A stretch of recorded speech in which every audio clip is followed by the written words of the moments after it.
বাংলাদেশের সর্ব-দক্ষিণের অংশে অবস্থিত বাগেরহাট জেলার শরণখোলা উপজেলা একটি গুরুত্বপূর্ণ উপজেলা, যা জলবায়ু পরিবর্তনের প্রভাবে বিশেষভাবে ক্ষতিগ্রস্ত এলাকা।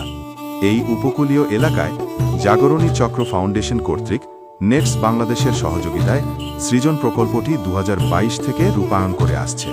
তারই ধারাবাহিকতায় আমরা এখন শরণখোলার ইউনিটের ধানসাগর ইউনিয়নের গোলাপ নাগরিক সমাজ সংগঠনের সদস্য রিপা বেগমের সফলতার গল্প দেখব।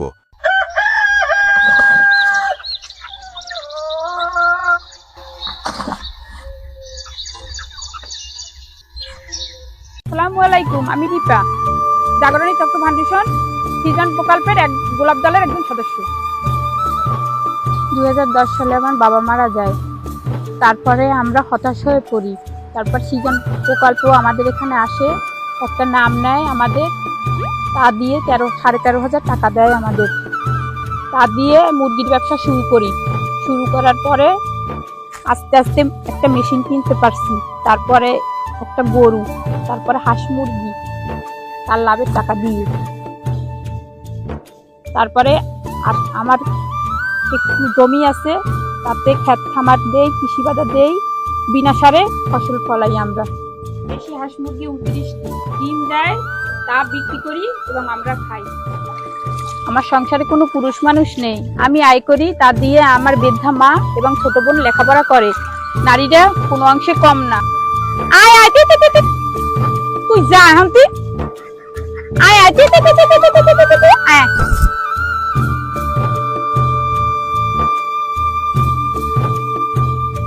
জাগরণী চক্র ফাউন্ডেশন আলামিন ভাই পরামর্শে কেয়ার বাংলাদেশ থেকে আমাকে ট্রেনিং দেয়। ট্রেনিং দেওয়ার পরে আমি আচার তৈরি করি, তারপর পুডিং তৈরি করি, কেক তৈরি করি, তারপরে দই তৈরি করি।